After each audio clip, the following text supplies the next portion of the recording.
Hey there, Heidi Cooper here, functional medicine practitioner, licensed esthetician from Skin Side Out. Today I want to talk to you guys about the dangers of artificial sweeteners.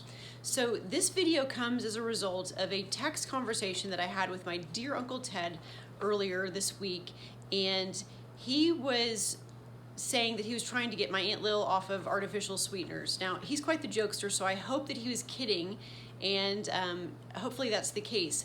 However, I thought it was a great video topic for people to really understand some of the science behind what some of these artificial sweeteners can do. They can really be problematic, and you really only want to be using artificial sweeteners if you want to age prematurely, if you want to have gut issues, if you want to have dementia, and all sorts of other health issues. So I'm going to unpack some of the science. I'm going to link the studies that I'm referencing here below for you guys to take a look at. It was pretty remarkable, all of this research that's been done on these artificial sweeteners and all of the problems that they cause. And I'm also going to provide some alternatives for you to look at as well. So a lot of these artificial sweeteners, like Sucralose, which the brand name is Splenda, or aspartame, brand name would be Sweet and Low, are in low-calorie foods or low-carbohydrate foods, and people really feel like they're doing something good a lot of times because they're not having the sugar.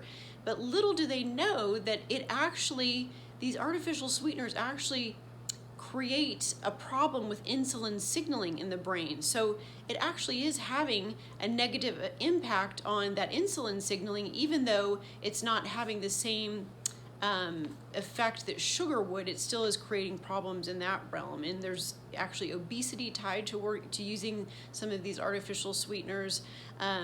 We know, for instance, sucralose is basically chlorinated sugar. So it's chlorine. I mean, think about what that does to your microbiome. It completely wipes it out.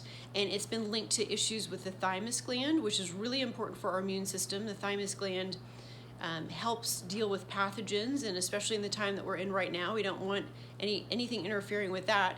It's been proven to create problems with liver and kidney as well, toxic to the liver and kidneys. And then once again, because of the issues from the microbiome, it creates a really favorable environment for candida overgrowth or irritable bowel syndrome, Crohn's disease, colitis, and then once again, it's the obesity component, because we know that's all tied to the microbiome as well. So some great reasons to not work with some of those artificial sweeteners. And then there was a study that showed that artificial sweeteners increase your susceptibility for stroke and Alzheimer's disease as well. So I'll link all of those studies. There were so many. I mean, I could just go on for days about some of the negatives from these artificial sweeteners. But I just wanted to share a few things, enough to hopefully help you make a different decision as far as it comes to your sweeteners. And these sweeteners can be in bars, in protein bars, in any type of packaged food, in drinks a lot of times, obviously in sodas.